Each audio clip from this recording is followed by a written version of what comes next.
Well, the search is over for a missing Fargo man after days of searching.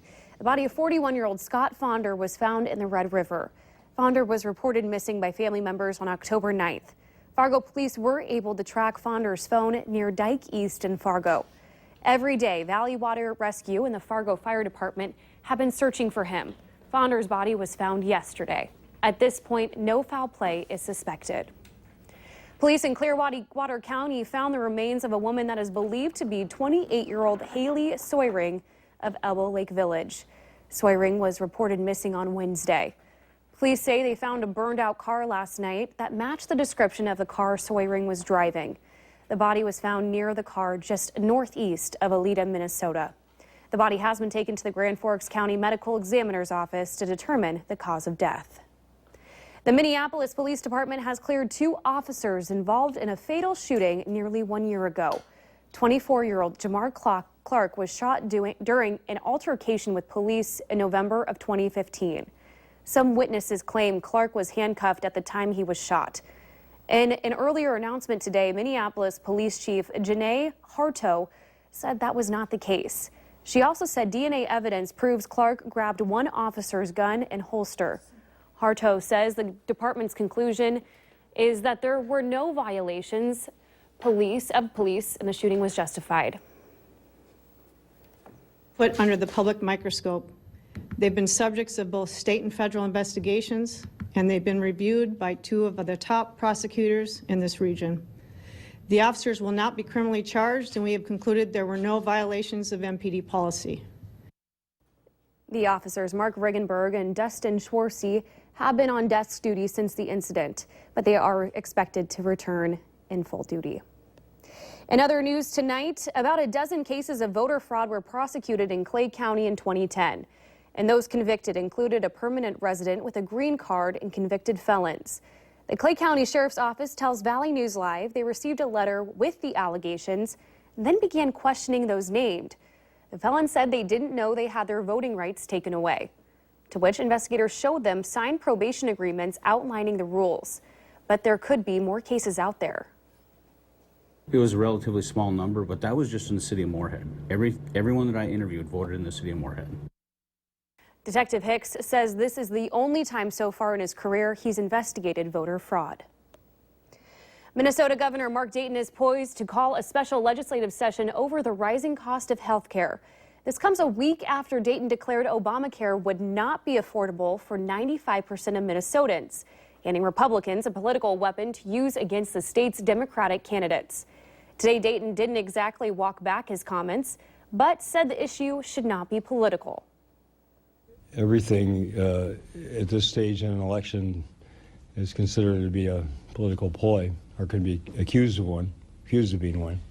I mean, the urgency is very real out there. It has nothing to do with the election. It has to do with the fact that these rate increases are going to take effect on people who don't have any other means of assistance. And so the same imperative would exist whether or not there were an election. Registration for the 2017 Affordable Care Plan begins November 1st. Dayton says if a special session is called, he doesn't see it happening before the election.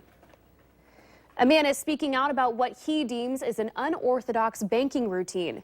Julian Dahlquist says Gate City Bank closed his account without his permission, along with draining his funds empty. Valley News Team's Natalie Parsons explains.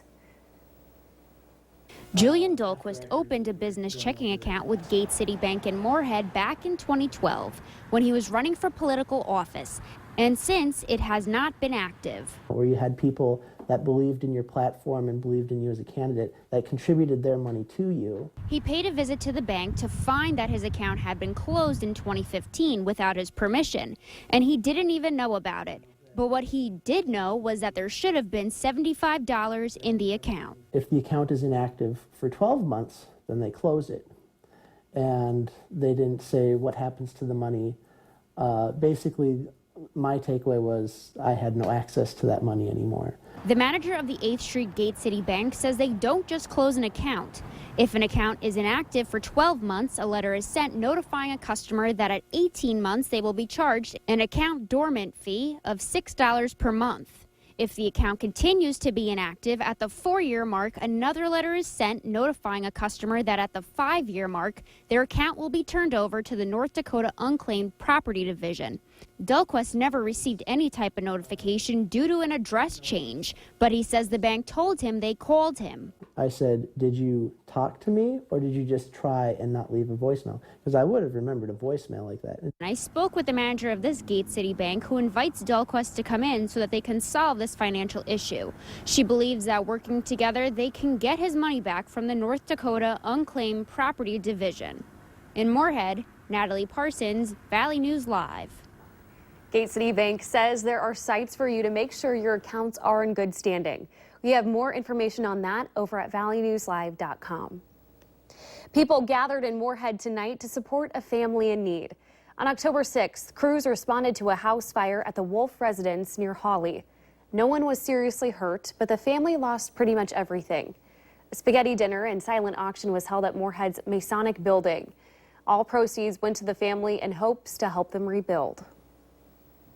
We wanted to do everything that we could to make life easier for them and help them out in any way that we possibly could, and this is one way that we could do that. We've had donations from North Dakota and all around here, and gifts for the kids and clothing and things they need, school supplies, backpacks, everything they lost in the fire, and we really appreciate it.